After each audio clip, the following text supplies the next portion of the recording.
This is my third time filming this video because I'm awkward as heck.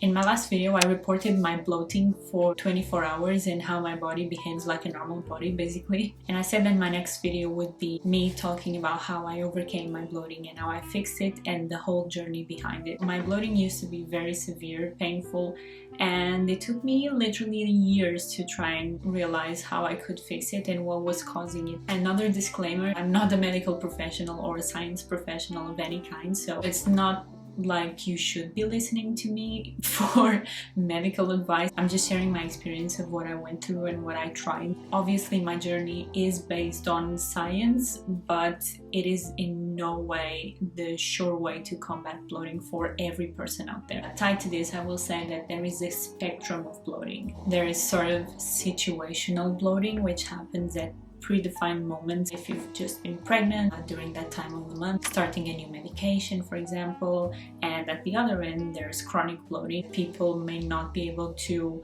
fix it definitely, but may need to learn to live with the condition that causes it. And then obviously there's everything in between. So obviously the way to fix one type of bloating will be very different from the way to fix another type of bloating. The process I went through to try and fix my bloating was very much trying to start at the lower end of severity and then increasing from there. So I think if I showed you how I did it, maybe you'll find the way that will work for you.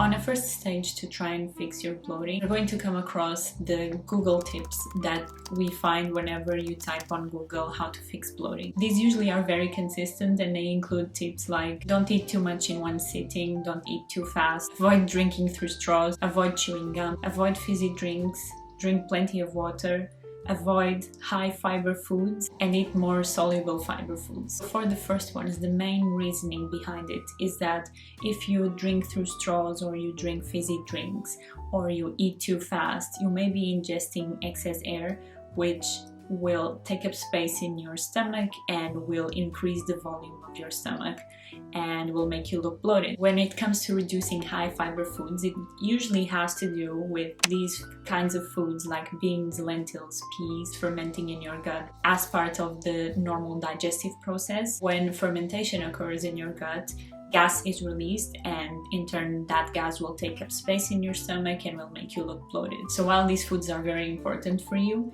if you eat too much of them or if you introduce these foods too fast into your diet, you may experience more bloating than normal. Eating foods high in soluble fiber or drinking lots of water usually has to do with helping flush your GI tract. So basically avoiding constipation, which is build-up food or poop in your gut. So when I would read these tips, for me, I would be very confused because they didn't make sense. I don't like fizzy drinks. I don't eat too fast. I don't eat too much in one sitting. I eat a bit of everything and I even tried drinking a lot of water, but I was just peeing every minute and I was still bloated, so I wasn't sure what was wrong. So if these tips work for you, then great, try them, and if they work, then you know what's causing it. But for me, that was just not the case.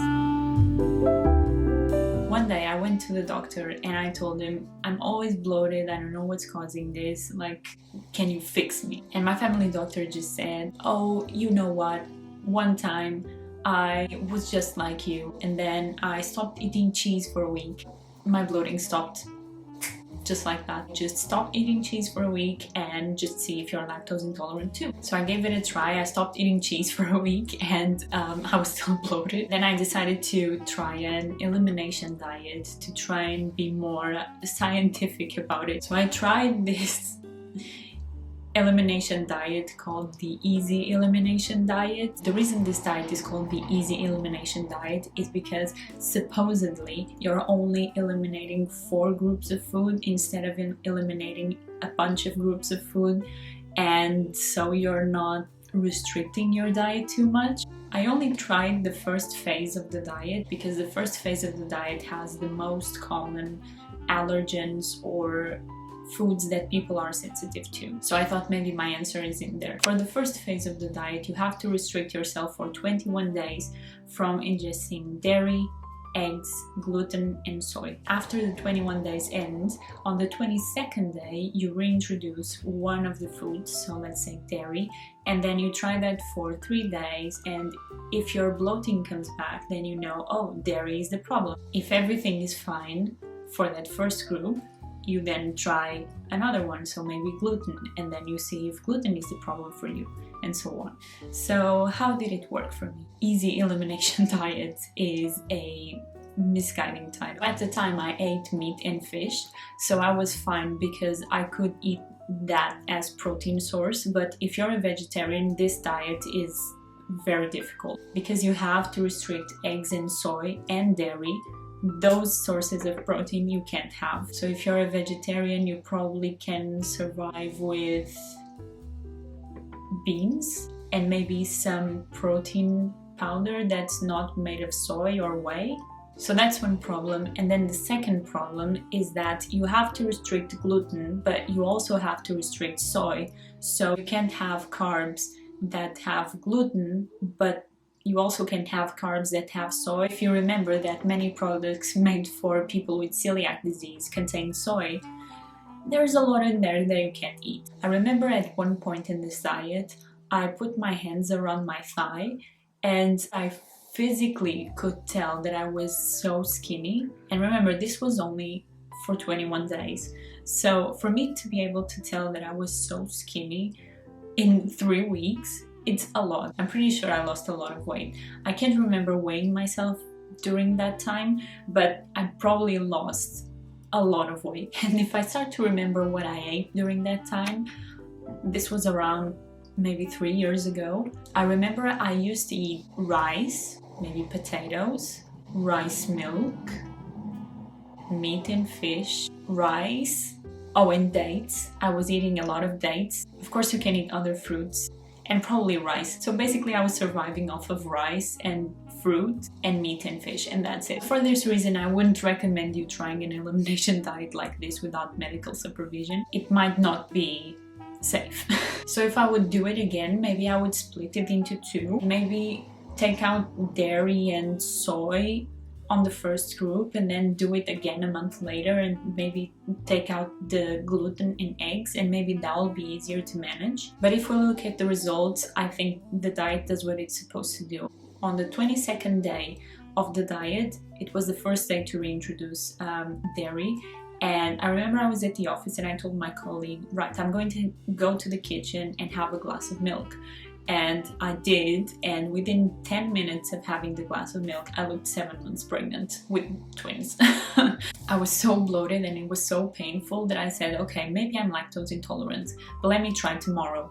So the next day I tried it again, I had a glass of milk and same result. So I thought to myself, fixed it, it's done. I will never be bloated again in my life. I reintroduced gluten, eggs and soy, and none of those gave me any trigger symptoms, so I thought I was fine. But needless to say, that wasn't the case. So at this stage, if one of these is your problem, I would recommend you to do an elimination diet, but do it with some kind of supervision from a doctor or a nutritionist. Coming from the future here, because I was editing and I noticed I missed a critical step that I went through. I was in college at the time, and one day I told one of my colleagues that I was feeling really bloated and in pain every day, and I didn't know what was causing it.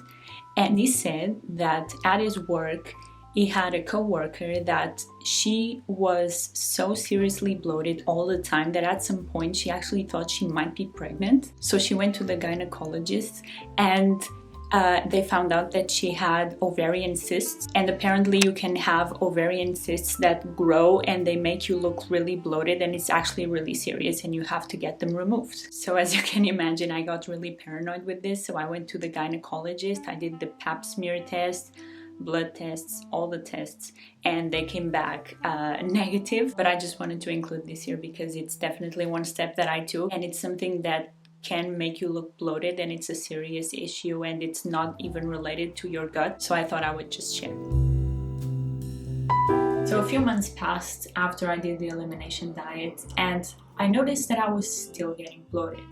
And I didn't really know what was going on, but I had stopped eating dairy on a daily basis, and I knew that I was triggered by dairy. So there had to be something else that was triggering my bloating. At the stage, I decided to visit a nutritionist and a GI doctor. I have a history of going to the doctor and explaining my problems and them just being like, nah, you're fine. The nutritionist recommended that I took a probiotic for 3 months, and the GI doctor, she laid me down on the table and she tapped me on the belly and she said, I can't hear any bloating, and I'm like, and then she prescribed me a little fiber fruit snacks, maybe up my fiber, and that would maybe solve my issue. And what I found was that while I was taking these things, like I was taking 1 probiotic per day and I was eating these fiber fruit snacks thingies, I would feel a bit better. But the day after I took either the probiotic or the fiber snacks, if I didn't take them again, I would feel bloated and I would be in pain. So I thought this can't be the solution, because I can't be taking probiotics every day for the rest of my life, and I can't be taking fruit snacks for the rest of my life. So there needs to be something that's triggering me and that I can remove, and then everything will be fixed. And here there's something that sometimes upsets me. It's when people say, oh my god, I read about this probiotic online, I need to start taking probiotics because it's good for you. And the thing is, yes, it may be good for you, but it may also not be good for you, or it may not do anything to you. Probiotics are supplements and they're supposed to supplement. So if your body doesn't have the need for that, there can be risks associated to it. I would say just take a probiotic if it's prescribed to you by a doctor.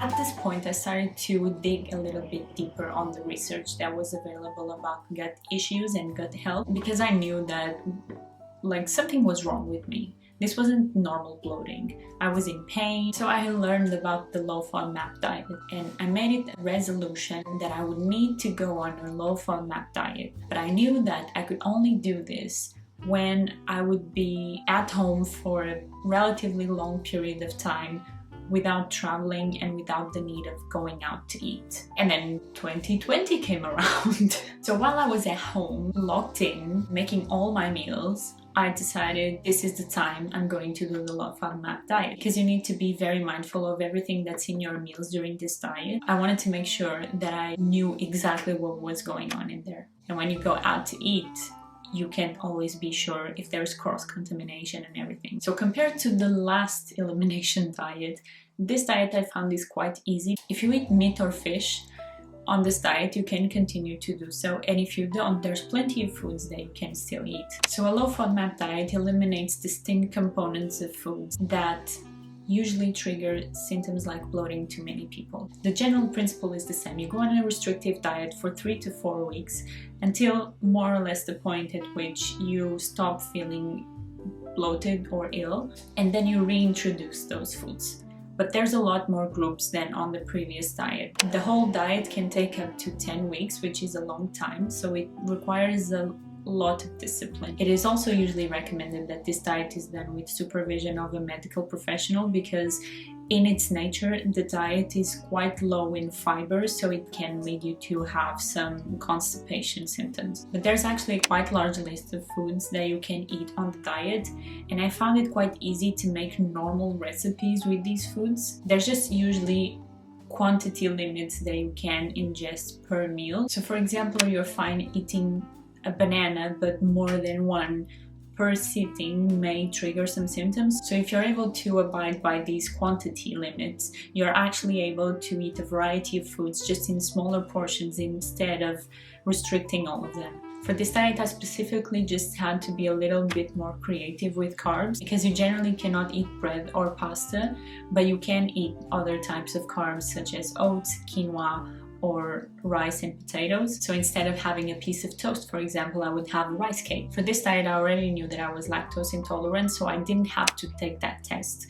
But I did do the test for all the groups that are in the diet. The magical moment was when I tested the vegetable fructans. This group usually includes foods like onion, garlic, leek, some types of cabbage, I think. And I tested it by having on the very first day about half a tablespoon of onion on my meal. And after I ate, within half an hour, I started to bloat so badly. I felt like my stomach was about to explode. And it was so painful too that I just knew, goddamn onions don't work with me. And I tried it the next day and I had the same reaction, and I just knew onions were not my friends. So for the rest of the tests, I didn't have any other symptoms with the rest of the group. So after all the tests, what I would need to do is to retest the group that gave me trigger symptoms. So for example, trying onions separate to garlic, separate to leek, just in different meals to see if all the foods give me trigger or if it's just one of them. I think I already had foods with garlic that didn't trigger any symptoms for me. So I think it may have more to do with the onion, but I haven't tested all the groups separately, so I can't be sure. But it's something that I will do for sure in the future. Also, if you want to hear more about the detailed process of going through the low FODMAP diet, I can make a video if you want, so let me know in the comments below.